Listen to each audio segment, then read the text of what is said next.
after someone interacts with a touch point for the first time, they're going and interacting often with your brand across multiple different platforms and places before and if they decide they're going to buy from you.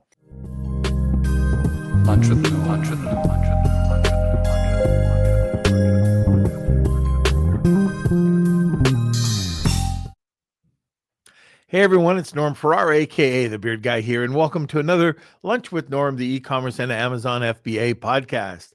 Today, we're going to be discussing the future of marketing. What are the four major forces shifting marketing landscape? How do you build trust when nobody trusts you? And what is the right way to use AI in your marketing campaigns? So welcome to another Lunch with Norm, the e-commerce and Amazon FBA podcast. All right, you know what? One thing you should do when you have a podcast is put it on Do Not Disturb. And I'm talking about your iPhone. I just got a call, but that's nothing new. All right, like I said, today we are talking about the future of marketing. But before you do anything, make sure you subscribe to our YouTube channel, give a thumbs up, and share this episode, and maybe ring that bell. Okay. Our guest is the founder of Copy Posse. Alex has helped over 500,000 copywriters and entrepreneurs from around the world ignite their business with her fun and empathetic approach for branding, marketing, and copywriting. Since launching the Copy Posse in 2020, Alex has been featured in Forums, Mid-Valley, and in Founder. She is a 5-time speaker at AdWorld, was crowned 2022 Marketer of the Year by Digital Marketer, and voted the #1 most popular copywriter in 2023, and received the Game Changer Award at the Women Inspiration Awards in 2024. Please welcome, almost welcome, Alex Cattoni. But first, let's have a word from our sponsor.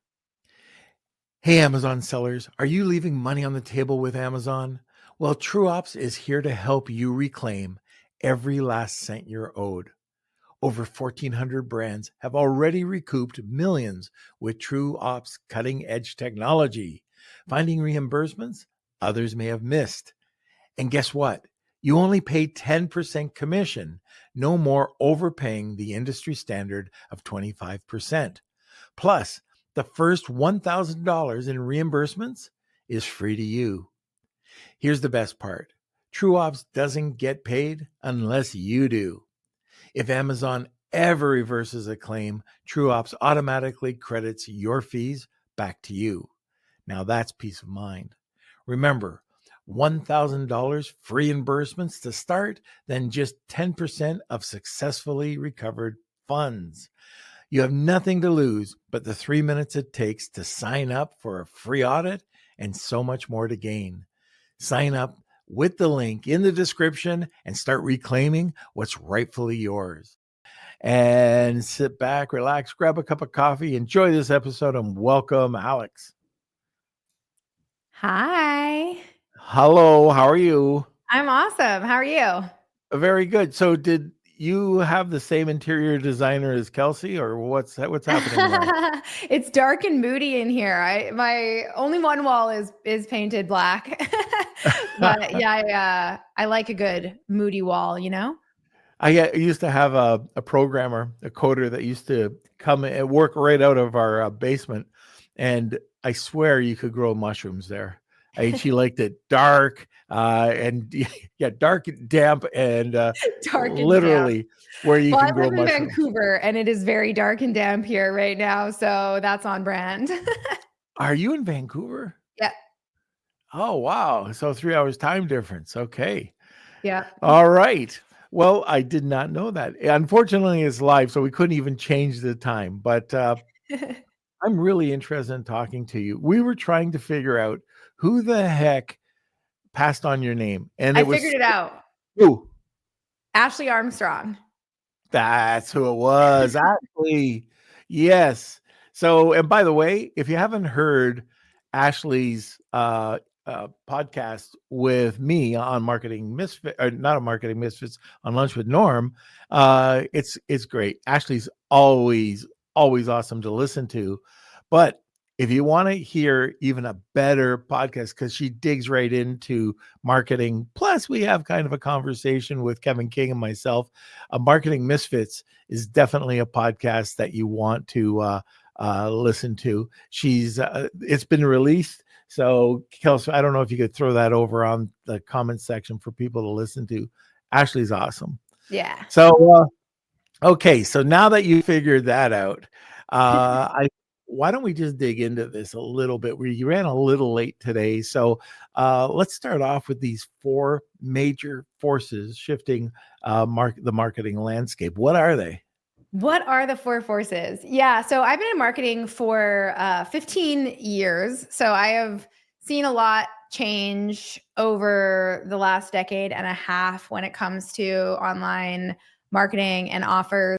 And I think it's really important, as we go into the new year, especially to think about what are forces that are affecting the way that we show up for our communities, the way we sell products and services, and what's shifting for everybody. Because I think oftentimes we think, oh my gosh, is this just happening to me? Am I the only one that's not getting it? And so the first force that I see just happening and is more prevalent now than ever before is that mistrust in advertising is on the rise, which is probably no real surprise to any of us when we think about, the algorithm changes, spammers, scammers, impersonators. I know I get like a million spam texts every single day and spam calls every single day.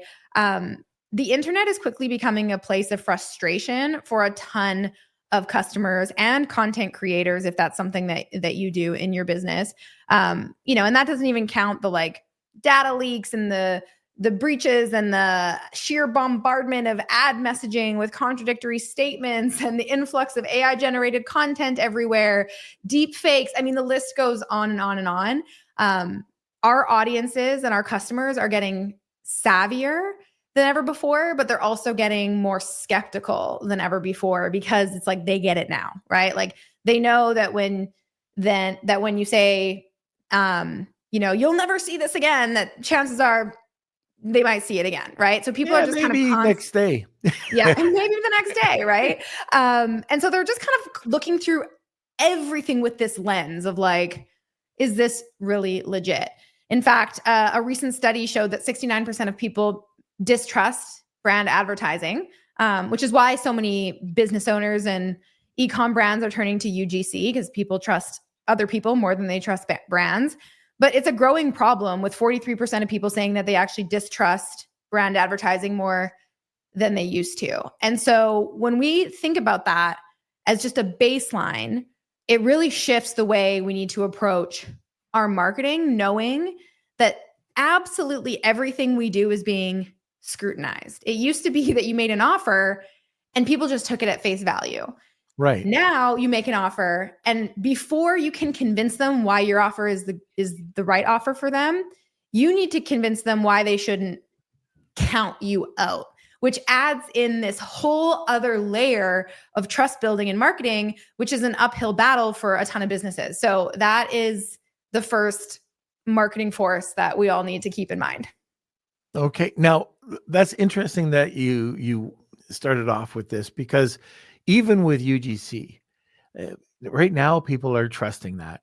You see a creator and you go, oh, okay, Right. I follow this person. It's got to be trustworthy, right? But how many creators right now, and when is it going to be when you look at a creator and you get the same untrust because you're getting paid? And there's a lot of creators. Give me $500 to promote this coffee mug and I'm taking the money. If it's a bad coffee mug or doesn't matter. It doesn't matter. And so I think it's just a amount of time before we start to see that percentage of untrust start to build. What do you think about that? I 100% agree. And now with AI avatars and things like that, I mean, it's shocking to me. I'll see a video online, which is clearly AI, like clearly. And I'm looking at the comments and I'm like, people don't know this is AI. And then of course you got the occasional person saying, this is AI, like, but I'm like, wow, that's scary. Like the sheer ease it is now and will be to create and recommend products through either, influencers, which it already is. And like you said, a lot of them, their only path to monetization is brand sponsorship. So they're taking everything and anything.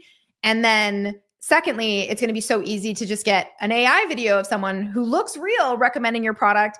And that's where it gets really scary to me, because it's like you can have that person say anything. And I think in the short term, people will see some wins from that. And then I think in the very, near future after that, it's going to be trust is the most valuable currency we have in marketing after attention. And I feel like if businesses aren't doing what they can to protect that and vocalize how they're protecting their consumers and how they're creating trust, then it really is like an ongoing uphill battle, and it's going to be a hard one to win. Yeah, and just on another point with well, I think it's I'm not going down a different rabbit hole, but I get these I get these emails now or messages from LinkedIn or Facebook, and it's somebody who wants to do business and it's perfect English. All of a sudden, I am bombarded with perfectly written. I know that they're AI for the most part, but from India, Pakistan, and we have a lot of contractors that we work with in India, Pakistan, Bangladesh, Philippines, but it's perfect English. And what ticks me off is once I start to communicate with them, they can't speak a word of English. And this is for content creation, or this is for, it could be anything, podcasts where you have to write the notes and you have to write everything. And you're thinking, okay, it sounds like somebody's good. And then you find out that they can't speak a word of English. They just used AI. Right. And that is so frustrating when you're trying to cut through and find a good contractor nowadays. Yeah. And what's tricky about that is, there's a lot of incredible contractors in places like India and Pakistan whose English is great, and they just might not have the grammar or the spelling or some things that are easily fixed by AI. The problem is when you get people just completely misrepresenting their skill set, and that's where it becomes like a huge issue. And so regardless of anything, if you are using AI to misrepresent anything, that is a problem. My mission, we made that mistake. We all made that have, mistake. because you go to masterminds and everyone's talking about how they're using AI to like fire their whole team and it's awesome, and be careful, it's awesome and be careful, because now everyone understands, or at least a lot of people understand AI. A year ago, people could still be duped. Now, some people can still be duped, but it's like everyone just has a giant eyebrow raised right now. And so they're looking, I think the biggest takeaway is people are looking first for a reason to count you out. And if they get anything that just feels even slightly like off, whether they know it or not, they're gone and you've lost them forever. Check. Yep. You're 100% right. Okay. So that's number one. Number two. Number two is that the old school direct response marketing idea of a linear funnel is dead. And I don't mean that people are no longer moving through funnels, because they are, but people are no longer only moving linearly through a funnel, right? So how marketing used to work back in the day when I got started, it was like so simple, right? Someone sees an ad, they click a link, they go to a landing page, they sign up if you have a lead magnet or something, or they purchase a product. And you could pretty confidently say if someone didn't buy in maybe the first 7 days, that they were dead. This like buy, die, or unsubscribe mentality of like, well, if they don't buy from me right away, they're dead. So I'm just going to keep focusing on doing new lead gen, trying to convert them as quickly as possible. And if they don't convert, then they're gone. And that used to be awesome in a lot of ways because you could track so much easier, right? Like you used to hear people talking about like, we're optimizing for the 7-day pixel on Facebook ads or things like that. It was always just like within this short little time window. And it was pretty rare back then, to hear people talk about having a 45 or a 60-day or a 1 year long kind of nurture sequence or email funnel on the back end. And And so what's happening now, and this is actually described in a report that Google released, which I think is so worth the read. It's called Decoding Decisions, Making Sense of the Messy Middle. It talks about this phenomenon, which we all as marketers have felt it, where it no longer is a first touch point, first sale, easy to track, understand what's happening in that gap, because the gap is pretty small. Now what's happening is people are seeing a piece of marketing and then they are taking all this time to research and evaluate options and look to see what else everyone else is doing, because no longer is there only one option or solution for what it is you're looking for. There is countless. And because people's trust is at an all-time high, distrust is at an all-time high, they're not going to trust the first thing they see. I mean, we've all done this, right? Like we see an ad, at least I do this. I see an ad for a product or a service or a person. I immediately go check out their website, see if it's legit, check out their Instagram page, see if they're legit. I'm not looking to see if they have hundreds of thousands of followers. I'm looking to see, like, are they real? Is this content real? Are there comments from real people? Or is it like the classic, great post, excellent content, like bot type of content?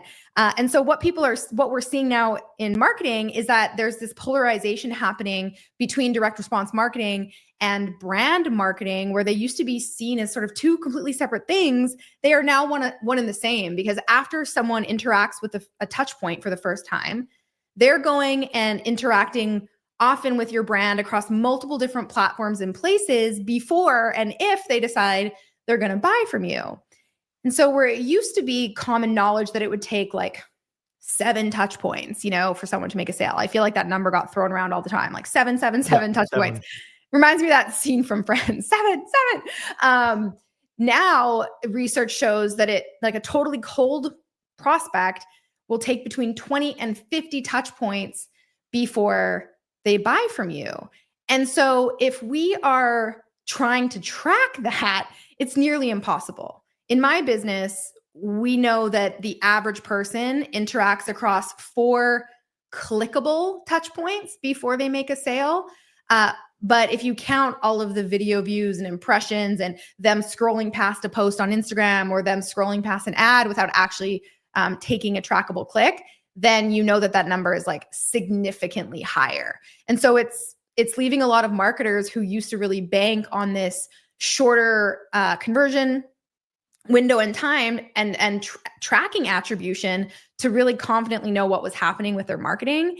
And now essentially that's getting a lot harder. And it's because people are evaluating options while they are deciding whether or not you're the right one for them to buy from, which is why I think content marketing is so important now more than ever before.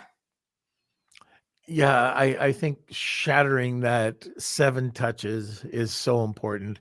It's true. We just had a guest on the other day and the magic 7 came up. And I agreed that, it's 7 touch points, but you're so right. It's just, you're getting bombarded. You need so many more touch points now. Yeah. And if you don't do it, you're going to miss out on sales. Yeah, 100%. And that's, I think, the thing that I hear from a lot of people who have ad agencies is they'll say to me like, oh, Alex, your business model is like a dream come true for ad agencies, because it used to be that you could essentially be a bit of a ghost online and you could have a great offer. And that was enough to make sales through a funnel with Facebook ads. But ad agencies will go to these business owners and say, well, what else are you doing organically to post content and to create content? And if they're saying nothing, it's like it's pushing a cart uphill, because again, it's working against that trust building factor. So it kind of goes back to what we talked about in point 1. And so really figuring out, okay, I know I can't track this, but if I know for sure that people are in this evaluation phase and going through and looking for, where else I'm showing up and if I'm legit and who else is talking about this product and what do the comments say, then even if you can't directly track a ROI on your content, it's ultimately serving a great purpose in terms of trust building. So that's number 2. Number 3 is very closely related to number 2, but I think it's worth talking about, is that all of this is resulting in a much, much longer sales cycle. So because customers are savvier than ever, while they're in that like messy middle, web of complicated touch points, they're exploring and they're evaluating their options. And people, there's a stat that I pulled from 2019, and I would chance a bet that it's significantly longer now, is that people are taking 9 days longer on average to make a purchase in 2019 than they were in 2015.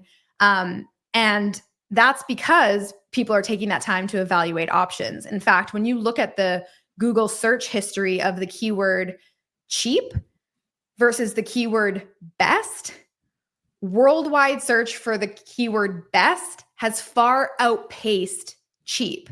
So cheap used to be the most important thing that people were kind of looking for. But now, obviously as a product creator or a business owner, I mean, cheap is a race to the bottom. So the good news for us is that people are no longer only looking for cheap, they're looking for the best. And that keyword best, the search volume has gone up significantly for that. And it's because they want the internet, Google to tell them what is the best option for me. So they're constantly searching and weighing options. And what they're doing in that longer sales cycle is they're just watching and they're waiting and they're seeing what you're going to do. At the Copy Posse, we actually used to have a 46-day sales cycle where it took 46 days for a customer to make a purchase. And that's because our lowest ticket product was $97. In this last year, we've actually shortened it by half to 28 days because we launched a few lower ticket products just to get people sort of into our world and understanding what it is that we're all about. But I think it's so important to remember that if you're only looking at the success of your marketing in that short time frame and not focusing on how you can convert leads and lurkers who have been watching you for maybe a month or more, then you're massively leaving money on the table to just try to focus on that immediate, like fast buyer, as we call them. Yeah, that time cycle. Excuse me, I'm still recouping from the cigar event, but that life cycle, if you can tighten that up, it's almost like inventory. When you turn over your inventory, the cash flow is so much better, and the more that you can get those funds in, if you cut it by half, you just eliminated a ton of stress. Yeah. You've got product moving, you've got cash coming in, and even though it might be you've got people buying your lower ticket item, now they're looking at your brand. As long as that lower ticket item is some value, some good value, then guess what? They're going to buy not only your next up, but probably your next on top of that. Yeah. And like in the marketing game, I've always seen you give something away for free. You do that $49 to $99 product price point, and you go up to the $297 to $497 or $499. Always a and 7. Then you have your and then you have your big pitch. Yeah. But by doing it with the way that you did that, is that you just led a whole bunch of people into the funnel to get them to your next. So you end up making more money. That's what I'm trying to say. Yeah. I used to be opposed to low ticket because I was like, it's so much more valuable than that. Like, low ticket. And then I realized, like, I get it. You don't know me yet. I get it. You're willing to spend $27, $40. Okay. Like I'll blow your freaking mind for that much. So I think that's the most important thing, is get them in and then keep them happy, because it is infinitely easier to turn a repeat customer or a customer into a repeat customer than it is to turn a stranger on the internet into a first-time customer. And to me, that's like the backbone of my entire marketing strategy, is if I can get more people into customers quicker, then it's going to be a lot easier to convert those people into the higher ticket than it ever was before. And so I think that's so important. Absolutely. Yeah. Yeah. Now, before we get into number 4 and number 5, we're at the bottom of the hour. And if you are tuning in for the first time, we do something a little different at the top of the hour, and that's called the Wheel of Kelsey. And that's when our guest gives away a product. So today, What were you planning on giving away, Alex? Yeah, this is really exciting. I love that you guys do giveaways. And so I've been told that one lucky person on this live stream is going to get a free seat at my upcoming 5-day live challenge. It's happening next week from November 18th to 22nd, and it is all about email marketing. So it's kind of very appropriate to be talking about that actually right now after we just talked about force number 3, which is people are taking longer to buy. I am a huge fan of email marketing. My business is done almost 80% organically through email marketing and content marketing. And so I'm going to be walking you through how to write a high converting email campaign to send to your list so that by the end of the 5 days, you're literally ready to push send and make some sales. And yeah, whoever wins that will get a coupon code to join the challenge free. And you also get lifetime access to all the videos and trainings and resources as well. All right. That sounds fantastic. So this training, you can get access to it one way, or there's 2 ways. You can sign up for it. But if you want a free seat, it's hashtag Wheel of Kelsey, tag 2 people, and you'll get a second entry. So Kels, the next thing we got to do is you have to get into action, flex that finger, and press the button for another sponsor. Hey, Amazon, Walmart, and TikTok sellers, we're in Q4 and I know the pressure's on. So how do you rank higher and sell more during the busiest time of year?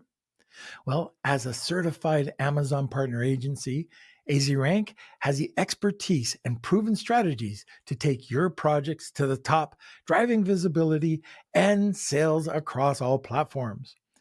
With a proven expertise in optimizing search rankings, AZ Rank guarantees your products stand out during this critical shopping season. You can email AZ Rank today at hello@azrank.com. That's AZRANK.com. And don't forget to mention the Beard Guy sent you, and that's going to unlock an exclusive discount. So one thing I want to talk about too, just before we get to 4 and 5, email marketing. If you talk to a lot of people in the Amazon space, they think email marketing is dead. And it's not dead. It doesn't even smell funny. It's alive and kicking. Yeah. I can tell, like, we do it all the time. We do it with our newsletter. Oh, coffee's coming. There we go. I know Kevin King, he does it all the time with his newsletter. We do it with whatever products we're doing with our brands, with the clients that we have.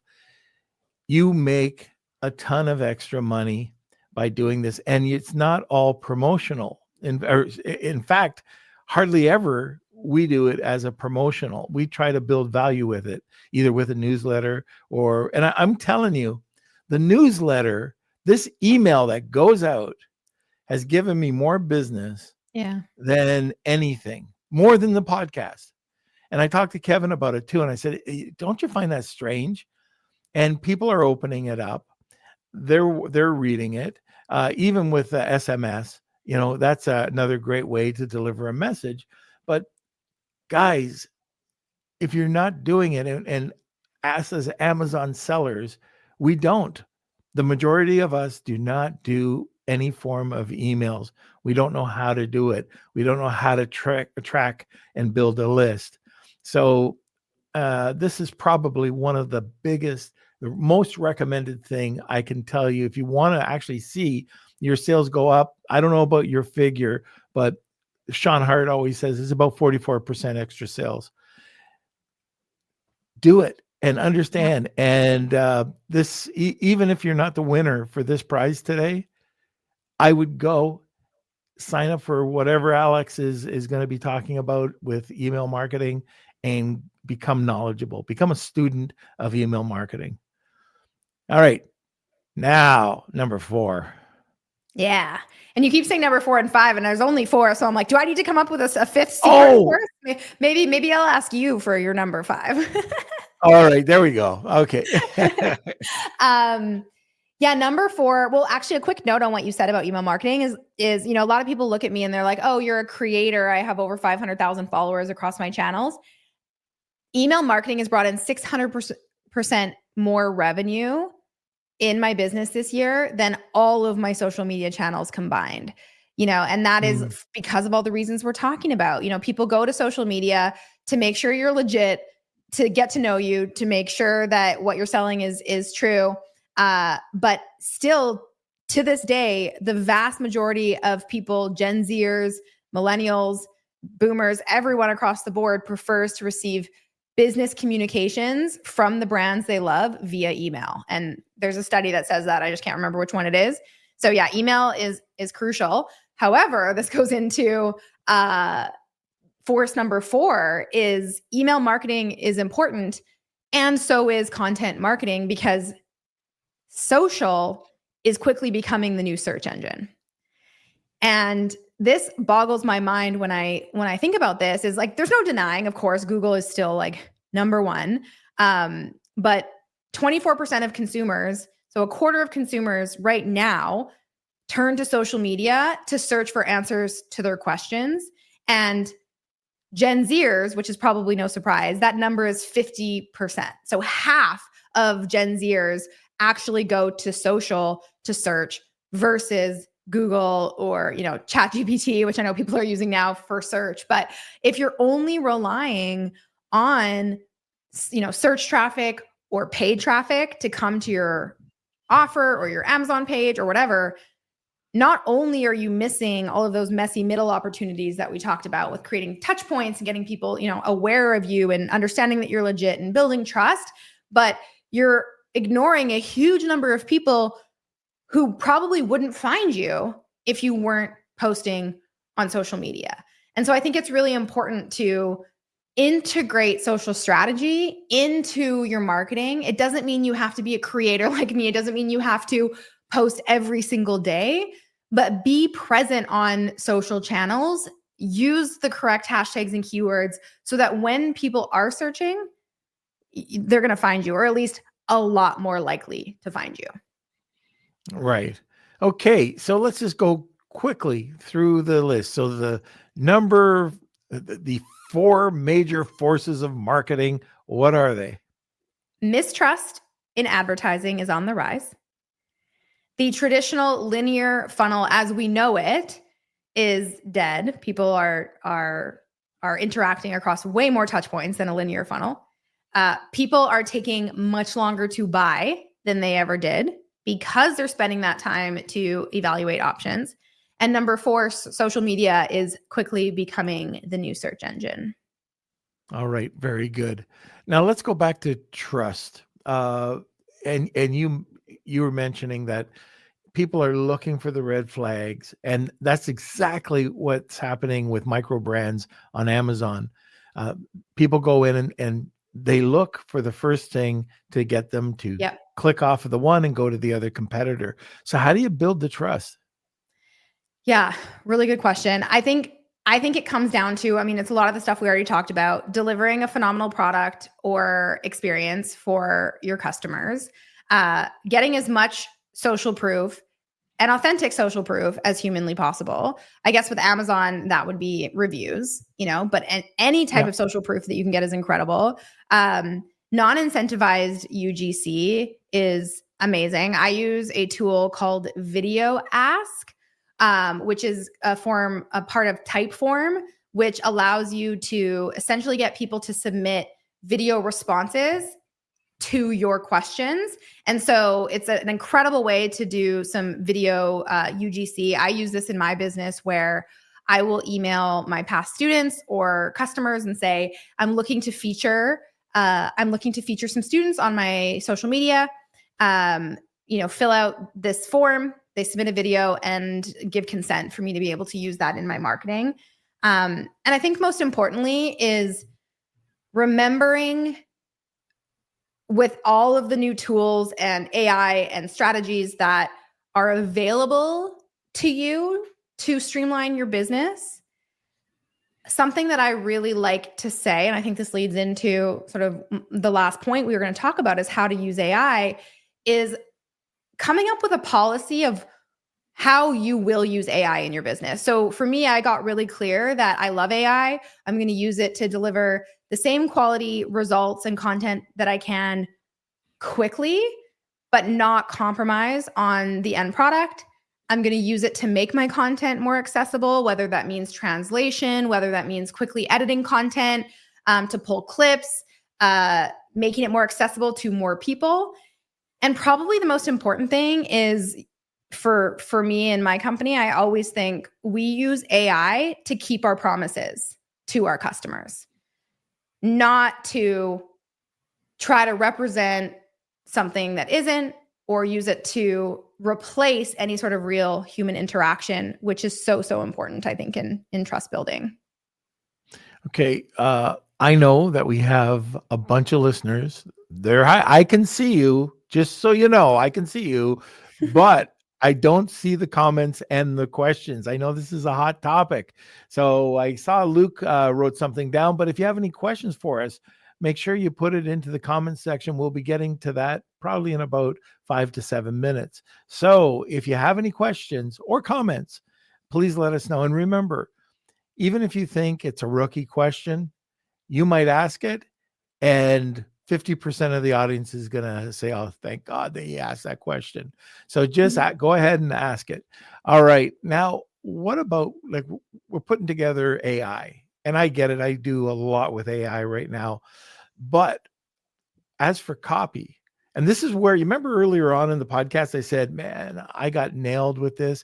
We had one of our creators who was very good with written copy. However, they decided that they were going to use AI. I didn't check their work. Usually Kelsey can whip through and take it, or I'll take a quick look at it, but they published without our approval. Oh my God. It was the worst. It wasn't in my tone. It looked like it was coming from somebody who the only thing that they can talk about is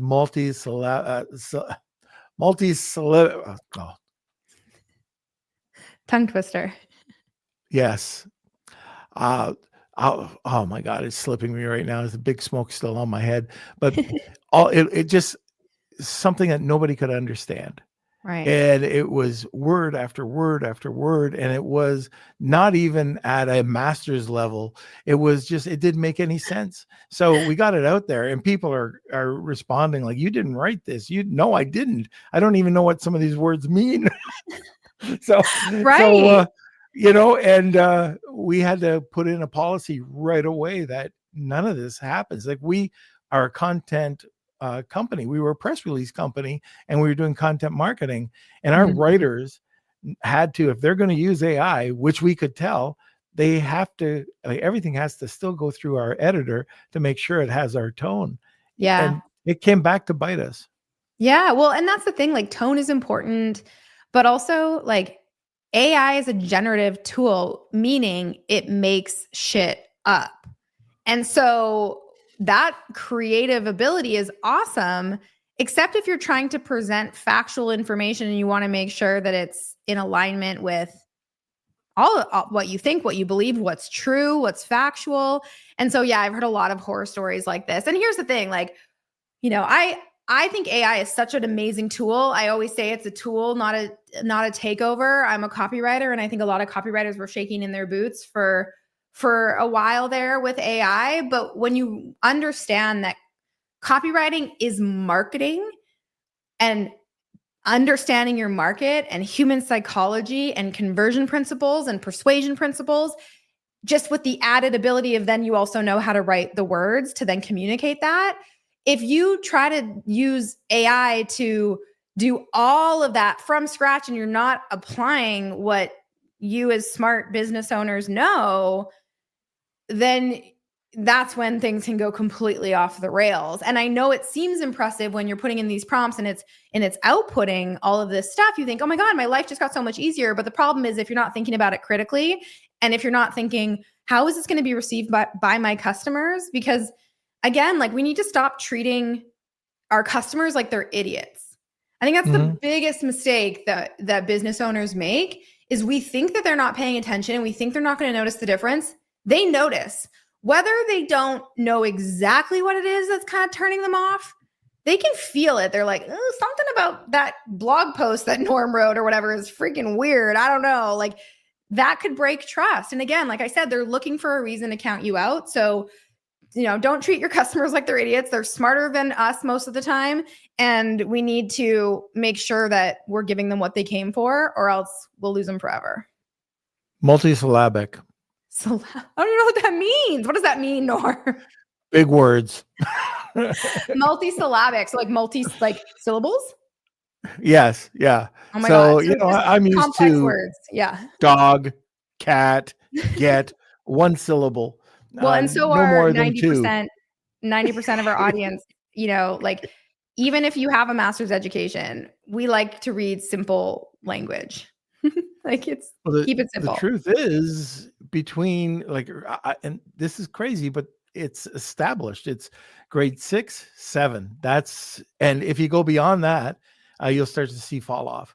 So, and I don't know if you've seen any other facts, but grade 6 and 7 is where grade 6 and 7, unless you're like a doctor whose audience is doctors, and then you know for a fact that your audience baseline education is a master's and above or whatever, like then that's different. But on average, if you're just, if your audience is just people, on average it is 6 and 7. Yep. I see we have a question from people like to read from Cool. Oh, we'll get to that in one second. Okay. I'm jumping the gun.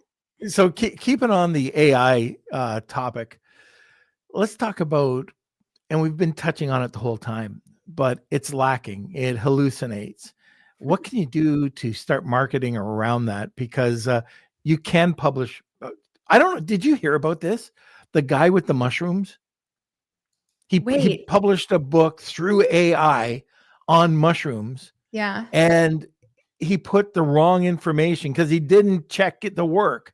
Right. And people started dying because they were eating the wrong mushrooms. And now, like, he's got some major lawsuits on his hand. But this is how serious it can be. Maybe not killing people, but killing your business because you're publishing the wrong information. That's scary. This is something that you have to look through when you're working with AI. So what are some of these things? How can we change some of the things so we're getting better AI?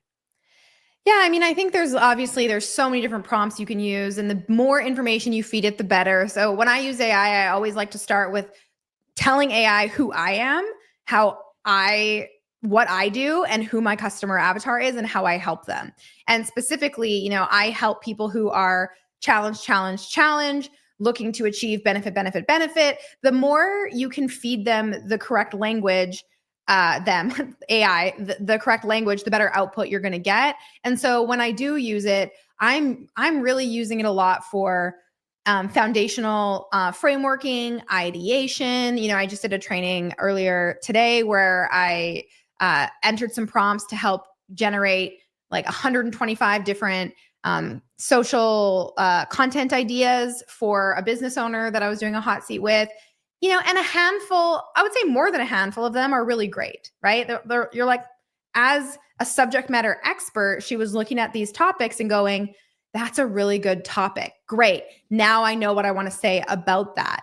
And so I think where we get in trouble is when we start outsourcing everything to AI, meaning I'm no longer a subject matter expert, or I'm not a subject matter expert and I'm going to pretend to be one and just use AI. Like in the case of this mushroom guy, that's when it really is, to me, a race to the bottom, because you're competing against every other Joe Schmo, on the internet who thinks they're going to game the system by using AI to create a whole business, and that's going to work. And it will, maybe in the short term, but again, it's a race to the bottom. And so if you are using AI, use it as a way to spark new ideas that then, unlock a new dimension in your own brain to take you down a path that maybe you hadn't thought of before, and make sure that you're not compromising your genius, skills, abilities, knowledge, and saying something that you don't actually mean, or saying something that's not true.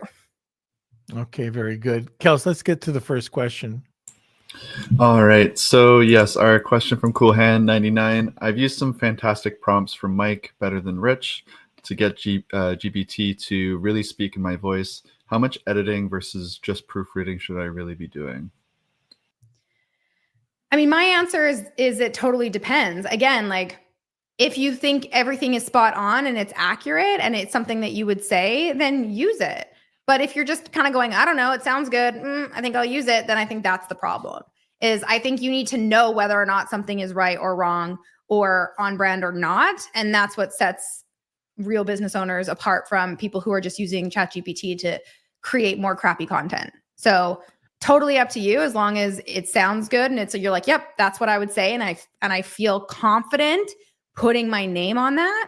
Great.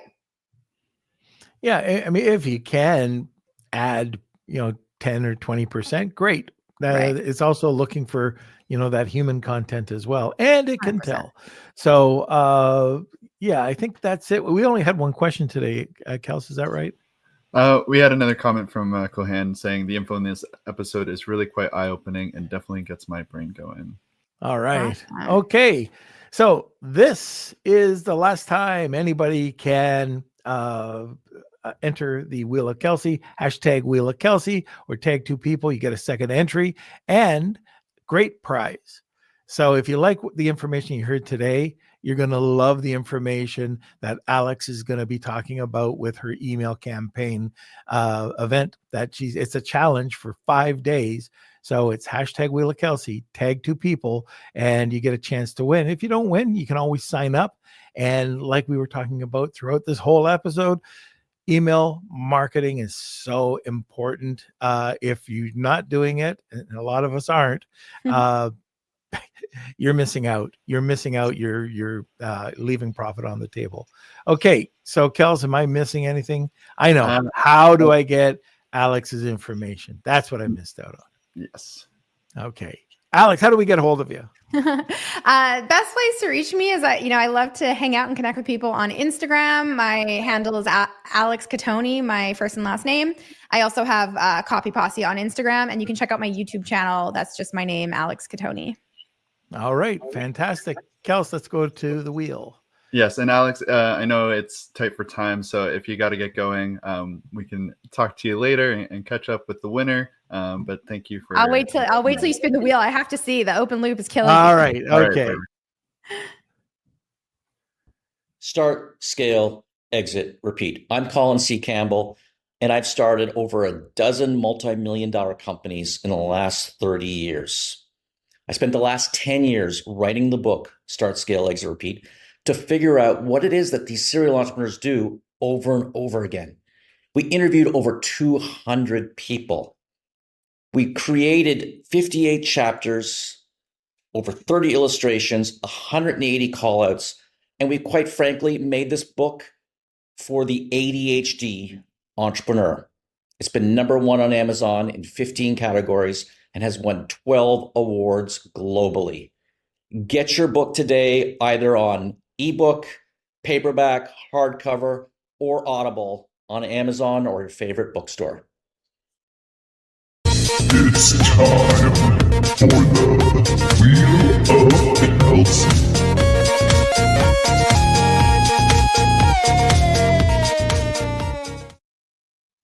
All right. Now let's get ready. Who's going to be that lucky person? All right. So if you're the winner, please email me k@lunchwithnorm.com and we'll get you your hot seat or your seat. And Luke. it looks like Cool Hand 99 is the winner. So congratulations, Luke. Just email me and we'll set you up with your giveaway, your prize. All right. Alex. Awesome. It's been such a pleasure to have you on. I'm glad we remembered who recommended you. And no, it's super. It's so much information here that you've provided us today. And I hope everybody out there that's listening has enjoyed the show today. Love to have you back on talking about copy, one of my favorite topics. But I know you got to get going as well. So thank you again. Want more great information? Don't forget to subscribe by clicking here. Also, if you want to check out our latest podcast, click over here. Lunch with Norm.